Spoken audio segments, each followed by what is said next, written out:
আজ ভারতের এক মারাত্মক বোলিং অস্ত্রের কথা বলবো, যার লড়াইয়ের গল্পটা একদম সিনেমার মতো।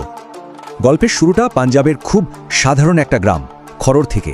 এখানেই এক ছেলে বড় স্বপ্ন দেখা শুরু করে। বাবা সিআইএসএফ অফিসার আর মা সাধারণ গৃহিণী। একটা মধ্যবিত্ত পরিবার যেখানে স্বপ্ন দেখাটা ছিল বিলাসিতা। বয়স তখন মাত্র ৮। স্কুল থেকে ফিরেই একটাই কাজ ছিল তার, বল হাতে মাঠে নেমে পড়া। বাবা তো বলেই দিয়েছিলেন, ক্রিকেট খেলে কিচ্ছু হবে না, একটা চাকরি জোগাড় কর। কিন্তু ছেলেটা সোনার পাত্র ছিল না।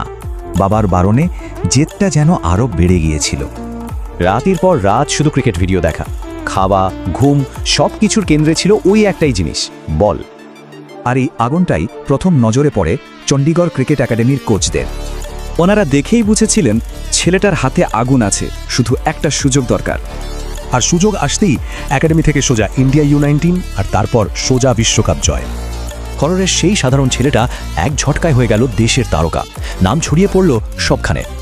কিন্তু গল্পটা এখানেই শেষ নয়, আসল পরীক্ষা তো সবে শুরু হতে চলেছিল। সালটা 2022 এশিয়া কাপ। পাকিস্তানের বিরুদ্ধে রুদ্ধশ্বাস ম্যাচে একটা নো বল। ব্যাস, এক রাতেই হিরো থেকে ভিলেন। কি পরিমাণ ট্রোল আর ঘৃণা ভাবা যায় না। কিন্তু ও মুখে কিছু বলেনি, ওর জবাবটা ছিল অন্যরকম। কথা আমি বলি না, আমার বল বলে। আর জবাবটা এলো পরের সিরিজে, একাই নিল 9টা উইকেট। ব্যাস, সবার মুখ বন্ধ। ওর এই একটা লাইন দেশের লক্ষ লক্ষ তরুণের মানসিকতা বদলে দিয়েছিল। আজকে আর্শদীপ শুধু একজন পেস বোলার নয়, ও একটা আন্দোলনের নাম। ওর কাছ থেকে শেখার এটাই, যখন কেউ বিশ্বাস করবে না, তখন নিজের প্রমাণ নিজেই হতে হবে। আসলে এই গল্পটা তো শুধু ক্রিকেটের মাঠের নয়, এটা সেই সব তরুণের গল্প যারা শিখিয়েছে আত্মবিশ্বাস থাকলে নিজের ভাগ্য নিজেই লেখা যায়।